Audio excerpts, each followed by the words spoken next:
Hey everybody, welcome to Build Fly Go. So we're taking advantage of our Garmin friend, Brad's here, and he brought a kiosk with him, which has a GTN 750, and amusingly, this is actually exactly my radio stack in my airplane with a 750 versus a 650. So we're going to talk a little bit about sort of the decision making of airplane builders who are both building RV10s on going with a 650 or a 750 and why you might want one or the other.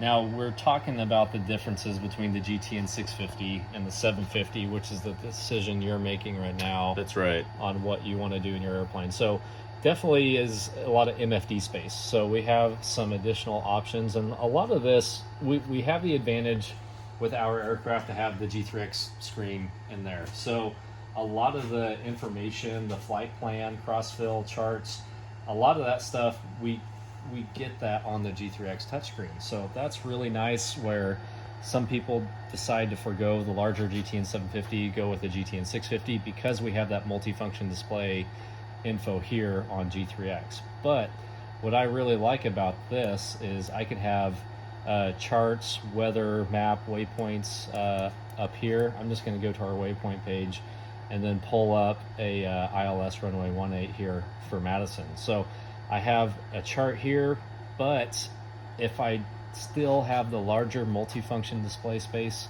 of the GTN 750, I can have a larger depiction of weather radar, or I can have traffic page up here, and I can have my approach plate over here.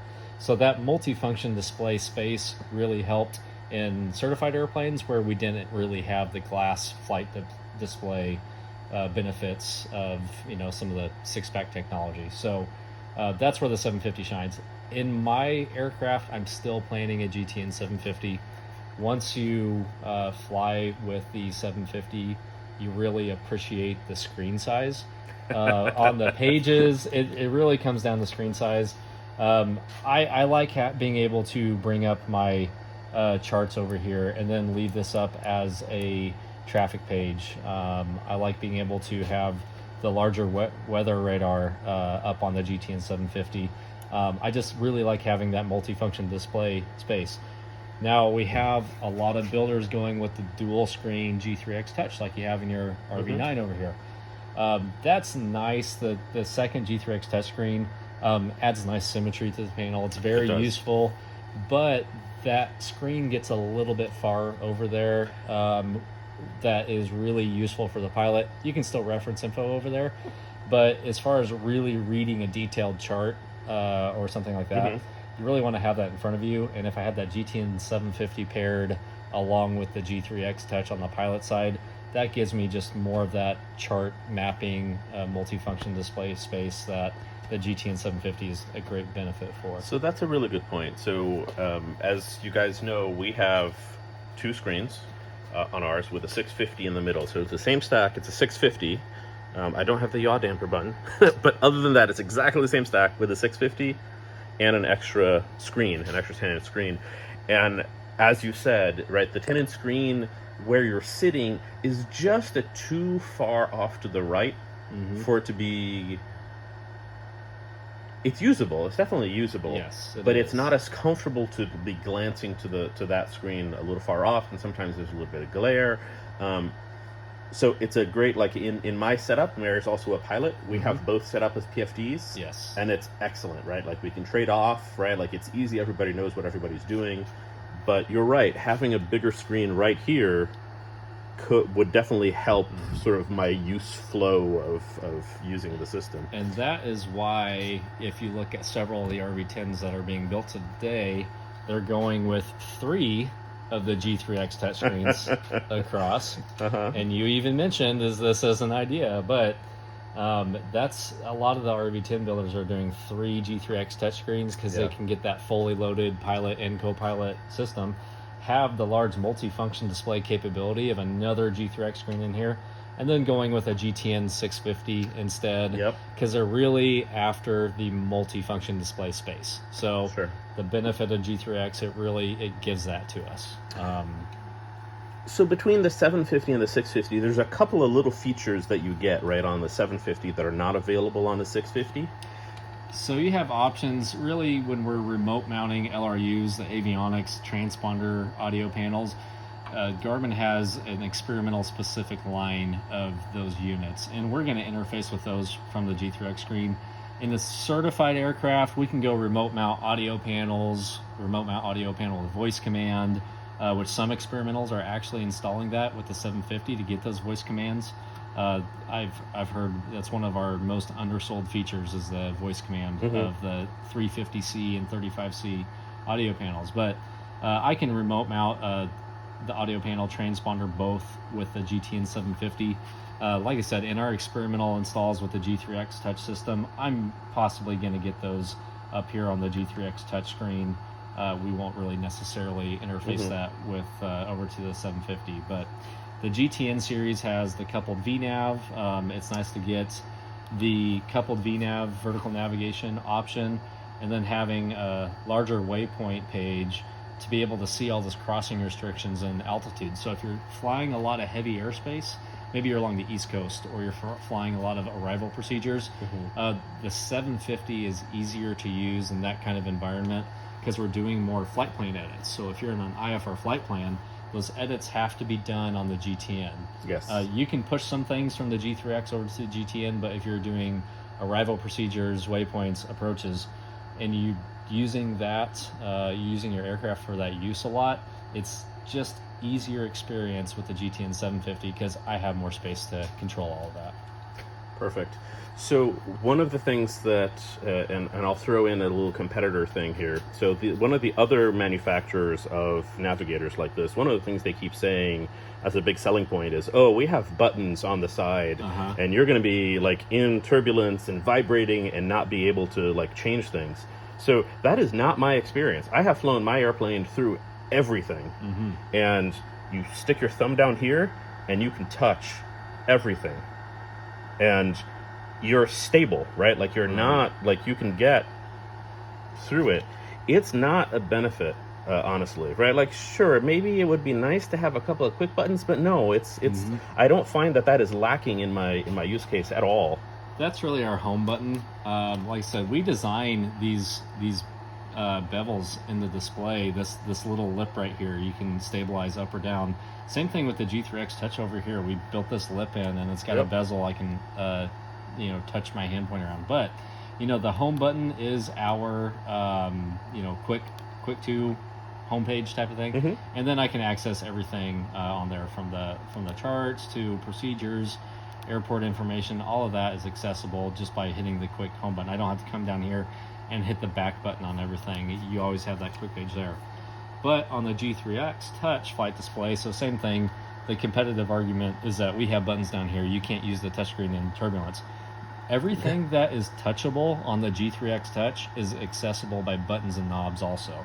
So if I wanted to change a comm frequency, for instance, I can just use all of these here, and I just brought up my comm page, changed the frequency here, and entered that and flip-flopped it, and I never touched the screen to do that. So that's what's really nice about the user interface, not only between the GTN line of the IFR navigators and G3X, but even a VFR flyer, G3X Touch alone, you're concerned about that turbulence, I can accomplish everything easily from the buttons and knobs. Yeah. So. And it has not been my experience that I've needed, I have struggled to hit buttons or anything like that. I've never even like figured out the buttonology for like getting through the knobs, right? I just have my hand on the corner and I'm fine touching everything. Right. So and you have 750 hours on your exactly. G3X system? I have 750 hours behind G3X, right? So I fly it a lot, 750 hours in 3 years. So I fly this system a lot. I am familiar with it and I'm really happy with it. And I don't have issues, right? Like that's great. It's an interesting concern that people have. So I'm curious about, my usual workflow, right? So I'm at KMSN, and I'm going to go to, call it Monroe, right? Let's get some cheap fuel. Okay, so that showed up there, so we're good there. So I usually split like this. I don't know what's going on with that chart. It's loading right now. And then I'm getting close to, there it is. Then I'm getting close to Monroe, and I want to be at, call it 1,800 feet. I think Monroe is, and I want to be there 3 miles before. Yep, 3 miles before. And I want to save it. And then I will set VNAV. I don't know what setup. Oh, we're in heading mode. Okay, Right. so we're in nav mode. We're flying off to another area right now. Okay, there we go. So yeah, so VNAV only works in nav mode, right? Because you're navigating and you're just adding the vertical component to it. So that's usually what I do, and then it will fly me down to that. And if I understand correctly, that's the difference between VCALC and VNAV, right? So VNAV Right. will couple and fly the... Yeah, so with VNAV, when you have one of the GTN navigators, the smaller 2-inch line is not capable of that. But when you have the GTN series, you can do the VNAV as the vertical navigation. So that, what you did there, it will automatically couple. You have a VNAV profile you have loaded in. Let's say it's 500 foot per minute descent. Because you told it to be at that waypoint at 1,800 feet, it's going to tell you what the target is. If we actually had air data in here and VNAV is enabled, if you have it set up at 500 foot per minute, it's going to calculate along the map when it's time to descend. That way you hit that waypoint exactly as you need to before your destination. So you can actually see it on the map right here. So scroll in right there. You've placed your crossing restriction there, basically, is at 1,800 feet, 3 miles before that runway. So as we're flying along here, it will actually put a top of descent point on the line. It will automatically capture that when you enable the VNAV mode on the autopilot controller, and then automatically bring you down. G3X Touch and the 2-inch line of navigators have what is called VCALC, and it's just basically giving you an estimate. There's no coupling of the VNAV to it. It's just letting you know, hey, you put this waypoint out there, you need to approximately descend at 400 feet, 500 feet, 600 feet. It's just going to tell you. You can automatically put that, vertical speed down, and you can adjust it as you go.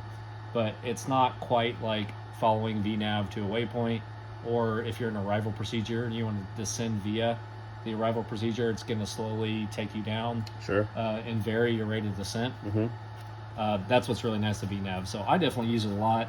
Especially on warm days like today, I want to stay high as long as I can. Exactly. And so by setting up VNAV like this, I know I'm not coming down a minute sooner than I really need to.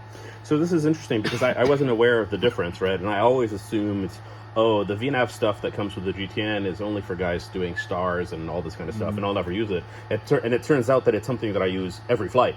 Right, because I do that because I usually climb up to 8,000 feet whenever I'm going somewhere a little further, and then I set the VNAV exactly as you said. Right, let's descend at the last minute. Let's get that last burst of speed there. Yes. Throttle back, save a little fuel. Yeah.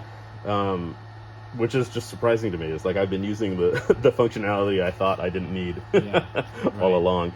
So I would say, I mean, in my mind, I'll be honest, I was on the fence between getting one of the cheaper 2-inch units versus getting a 650 or a 750, and realizing that functionality is only in the 650, 750 really sort of sets it for me as, no, I need to stick with the unit I'm familiar with. If you use your IFR flying capability a lot, I think it's a no-brainer to go with the GTN for that kind of capability, but in my travels, I still get placed on ILS approaches quite a bit. So I like the ILS approach capability. It really depends where you're at too. I have some people, customers in Arizona, New Mexico, who come to me and said, we will absolutely not fly IFR without an ILS, a nav radio, because they get GPS outages out in that region. So it kind of depends where you're stationed at through the U.S., but I have many customers that say, GPS only is not an option for them because they hit outages all the time. Military airspace, GPS jamming, it's the environment they fly in. So you can definitely choose based on the environment you're in, what you would like to fly through. But no doubt, it seems like if I fly into an airport that has services like airline services, they always stick me on the ILS. I've actually had instances where they kind of changed my routing in the middle of the approach and vectored me, and I didn't have everything set off right. I basically had to disengage the autopilot and fly in because it was trying to take me to a previous waypoint I forgot to remove from the flight plan. But that's the ILS is very easy, and it is a precision approach. Yeah. So I think that's it's definitely a benefit. But LPV approaches are great. But I like having a nav radio. So definitely with the GTN, you can't get a nav radio anywhere else unless you go with the GTN or the independent Navcom radio. Like right, a GNC 255. Yep. Yeah. So a couple of points there. So we've done a lot of international flying, and honestly it's hit or miss, right? Like some airports have GPS approaches, some of them have ILS approaches, some of them have both, some of them have neither. So it really opens up some additional safety options for you. Yes. Right? Because absolutely. it lets you, if things go a little sideways, or if your workload goes through the roof, if I'm under a high workload environment, I will usually load an approach, let the autopilot fly the approach so that I can get myself ahead of the airplane again. Right. Right? Which sounds unintuitive, right? Like a lot of people will say, oh my gosh, you're loading an ILS. That sounds like it's a lot more workload. It's not, because the autopilot is flying that, and I know it's going to fly it right, and it gives me a second to like catch up, right? Like look at the chart, make sure I'm doing this right, while the autopilot is like getting me ready to get in there. Yeah. I got myself in the habit of loading an instrument approach, even on a nice clear VFR day. Like flying, this is my first time flying into Madison, and you got 3 runways happening here. You have 3-2, you have runway 3, and 3-6. So there's a lot of 3s in there. And just to double check myself, I loaded actually a visual approach. I load the visual every single time. That's an option here as well. If I go to my procedures, I can go to my approach procedure, and I can select a visual approach to one of these runways. And I just do that to make sure, one, if I have 2 runways that are pretty close to each other in heading but not quite, that I'm grabbing onto the right runway extended center line, and that's what the extended center line of that visual approach helps us do. So I just made that a habit to do so. Yep. So here's the example here. I might have put that up for Madison.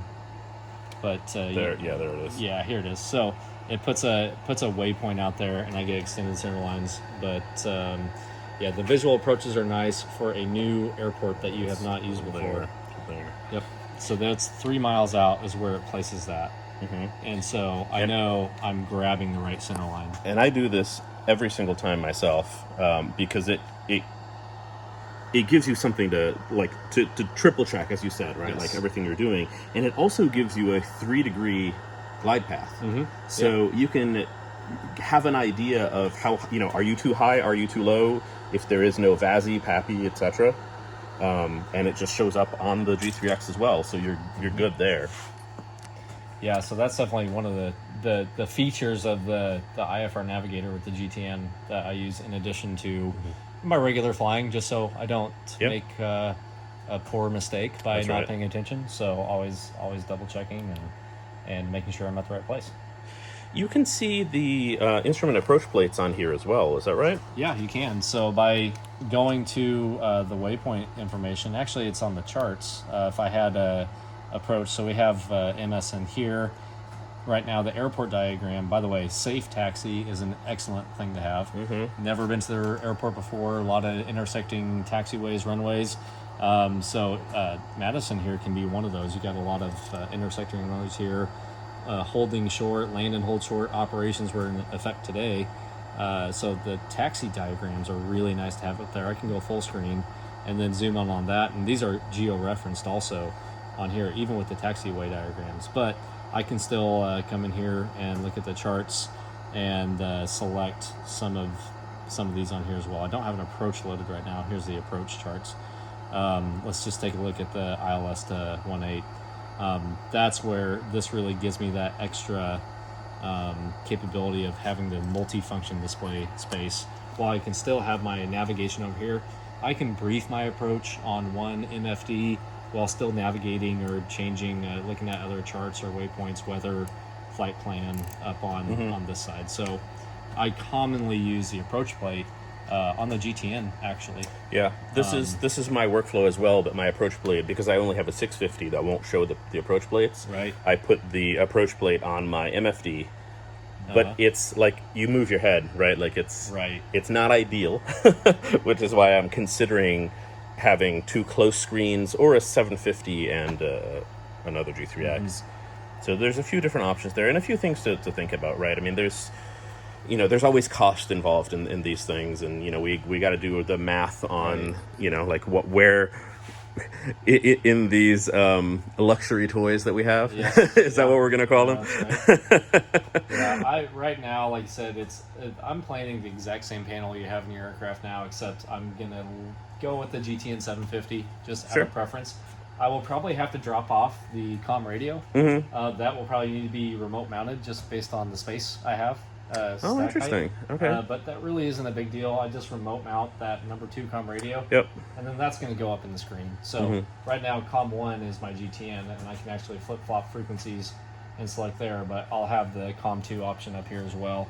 And it interfaces the same whether you are on a panel mount radio or remote mount, but it'll be a remote mount radio. It's just a space saver.